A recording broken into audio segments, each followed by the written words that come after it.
Hey everyone, Chris Bale is here from the Sponsorship Collective. In today's video, I'm going to talk to you all about why the sponsorship proposal is dead and why you should stop using proposals immediately. Check it out.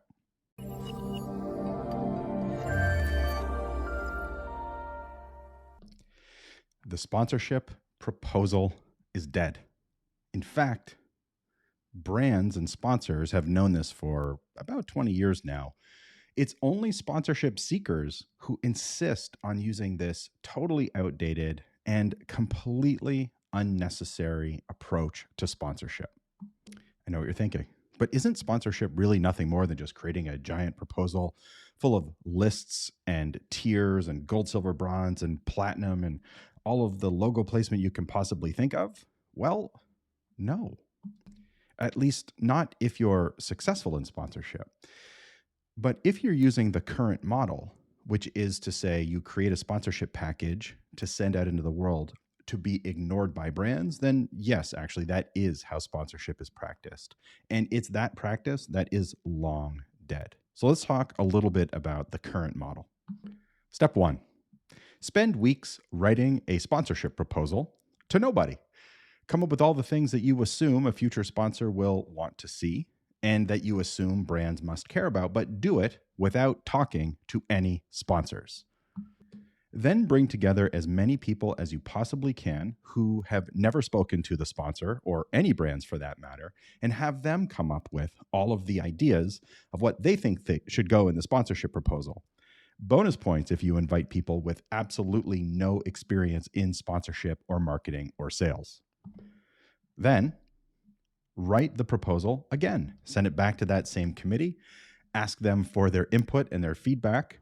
Don't talk to a sponsor, rewrite the proposal, send it back around through the committee, rewrite it again and again and again. Then send it to design, then back to committee, then debate, then back to design. All the while, not engaging any potential sponsors or brands in the process at all. Make sure this is completely internal and devoid of any outside input. Then get a list of every single company you can possibly think of and email them the proposal they never asked you for.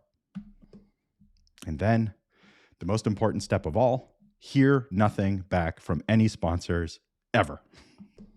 Then after another 60 or 90 days of hoping money will come in, you miss your revenue goals, miss budget, and wonder why. Then, after wondering why in multiple internal meetings, again, never including a brand or a sponsor, draw the conclusion that you need to add more mission, vision, history, CEO biographies, and you have to add even more information to page 32 of the sponsorship proposal that nobody read. Everyone I know who is unsuccessful in sponsorship follows this exact path. This is not the path to a successful proposal. This is the path to failure in sponsorship. Or put another way, it didn't work because it doesn't work. This is not the path to marketing and sales success. And this is not the path to sponsorship success. What people are doing is copying everyone else in the industry. You see gold, silver, bronze, so you assume that sponsors must want gold, silver, bronze. So everyone is following everyone, and everyone is doing it wrong. Or as Keith Cunningham would say in my very favorite book, The Road Less Stupid, scaling mediocrity only leads to bigger piles of mediocrity. So that doesn't work. But you already knew that doesn't work because you've been doing that for weeks, months, maybe even years. We know what doesn't work. The time is now to stop doing that. Let's use a different approach, a different path, and let's talk about what does work. Step one, know your audience and know them well. If you think your audience is everybody, you are what we like to call in the sponsorship world, wrong. Your audience is not everybody. You don't want your audience to be everybody. People say their audience is everybody or families because they have no idea who their audience is. So step one is to get incredibly clear on who your audience is, 25 or more data points on your audience in order to do good sponsorship. Then once you know who your audience is, it's fair to say that precisely no one in the world wants more logos on signs. They are engaged in your property because they want amazing experiences. And until you know who your audience is, you can't build amazing experiences for them. Stop asking, where can we put logos and how can we talk about our sponsors from the stage? And instead ask, how can we wow our audience and build amazing experiences for them? And then once you've built amazing experiences, you have to know your value. How much should you actually be charging? What range should you be negotiating within, otherwise known as valuation? And then instead of emailing every company you can think of a sponsorship package that they never asked for, use your audience data to guide your prospecting research. You actually want to be looking for companies that have a strong interest in your audience. And that means they're actually going to pick up the phone when you call, as opposed to sending everyone you know a sponsorship package so that they can just delete it for you. And then stop trying to make the sale on the very first email or phone call. Reach out to your prospects, let them know why you're reaching out, and ask them for a phone call to talk about your audience and their audience, to talk about the goals of the sponsor, of the brand, and what amazing experiences your audience wants. In other words, the first time you reach out to a prospect should not be to make the sale. If you reach out and try to close the deal with an email or the very first time you've ever communicated with a brand, you are taking a shortcut to no thank you, please stop contacting me. You can either have a fast no or a slow yes. There's no other option.